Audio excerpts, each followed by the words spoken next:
Iako se po vremenskim uslovima tako ne čini, jesen nam je već odavno stigla, a u drugoj polovini mjeseca oktobra očekuje se i temperature prikladnije ovom dobu godine. Tada temperature postaju sve niže i veliki broj vrsta povrća završava svoj vegetativni ciklus. Međutim, pojava hladnijih dana i mraza nije prepreka da nastavimo uzgajati vrste koje su tolerantne na ovakve uslove. Istovremeno se skraćuje i dan, odnosno period osvijetljenosti biljaka. Nekima će ovakvi uslovi goditi i napredovat će bez problema.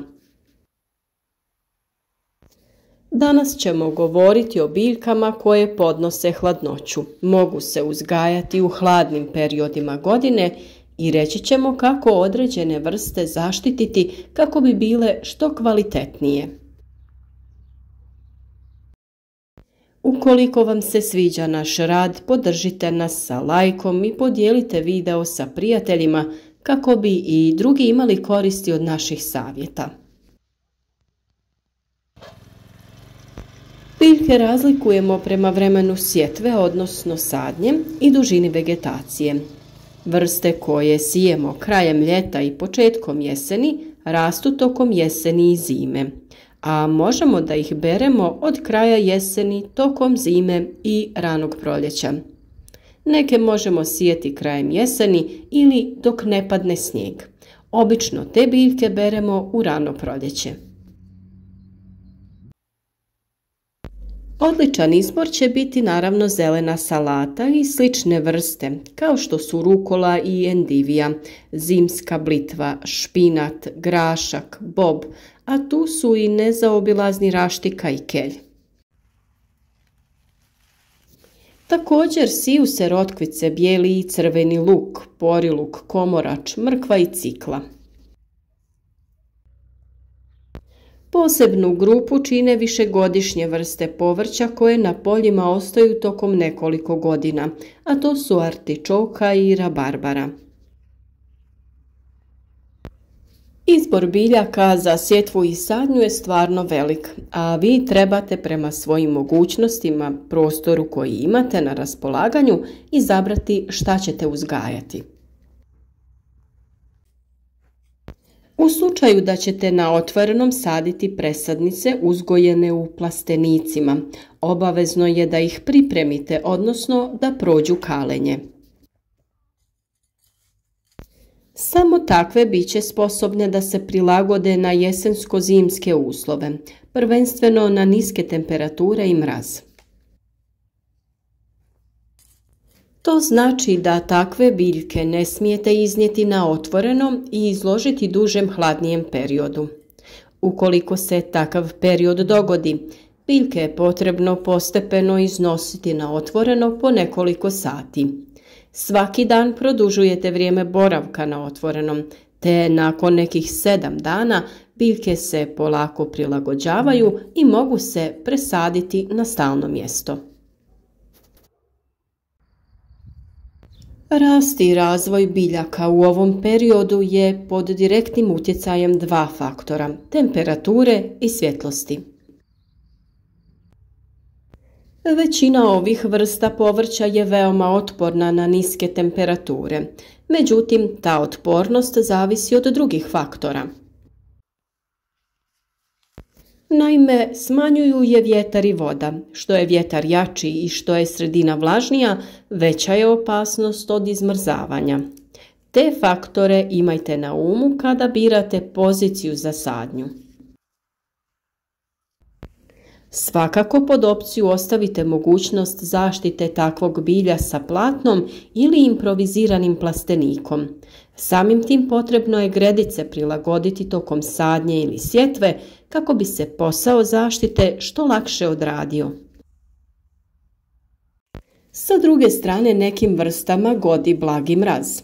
Takva je raštika koja gubi gorčinu i listovi joj postaju mekši. Na otpornost utječe i dužina izloženosti temperaturi ispod 0 stepeni. Pokrivenost snijegom je još jedan bitan faktor jer on djeluje kao toplotni izolator. Negativno je kada se na površini stvori snježna pokorica koja umanjuje razmjenu gasova i biljke pate. Veće količine snijega i njegovo dugotrajno zadržavanje nisu problem. Veći problem stvaraju manje količine snijega koje se brzo otapaju, te štete biljci stvarajući nagle promjene i oscilacije u temperaturi. Zaštita biljaka tokom zimskog perioda nije komplicirana i vrlo se jednostavno može odraditi. Za zaštitu možemo koristiti razne agrofolije ili platna, ali i priručne materijale kojima pokrivamo usjeve.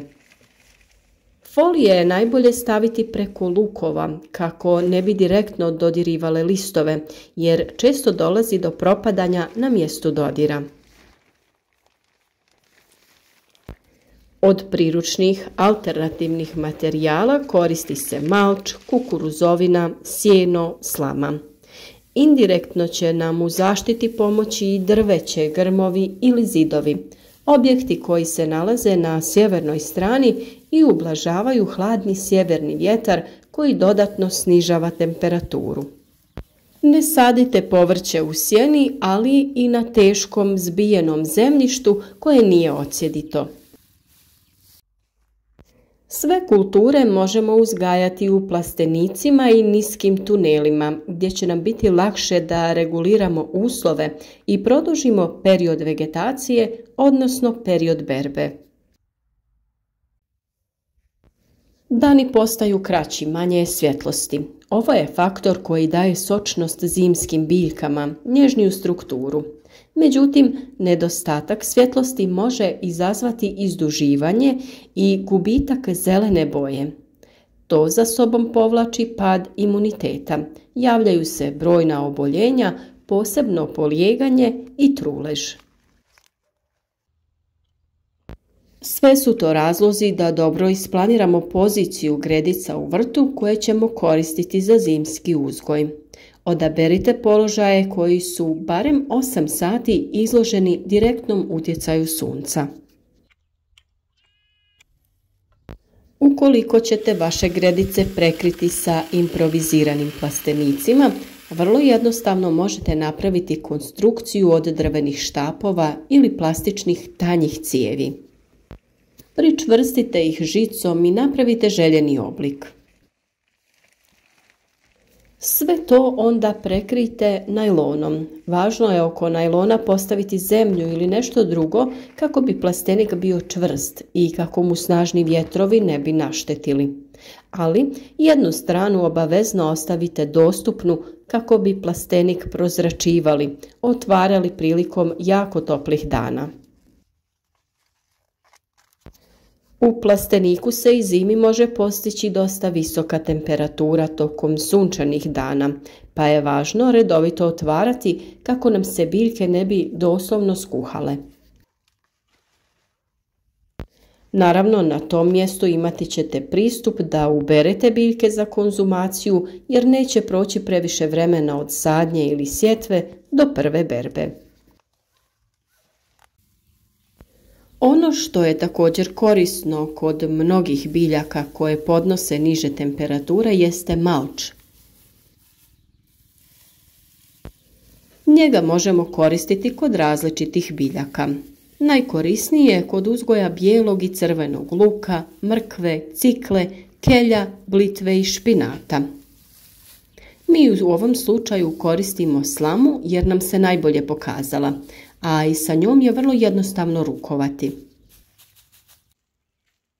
Oko biljaka je potrebno staviti deblji sloj slame kako bi imalo potrebni efekat. Samim tim postići ćemo da temperature u tlu budu dovoljne da se biljka ne ošteti, ali sa vanjske strane stvaramo još jedan zaštitni sloj. Na ovaj način će i biljke na otvorenom dobro napredovati. Tu je također i agrotekstil koji često koristimo kao dodatnu zaštitu u našim plastenicima. On se koristi u različitim prigodama. Dobar je za povrće, cvijeće, ali i za zaštitu mladih voćaka. Ovo je tema o kojoj ćemo još govoriti tokom ovog hladnog razdoblja. Prikazati ćemo vam i naš jednostavan način izrade malih plastenika, pa se nadam da ćete i dalje da se družite sa nama.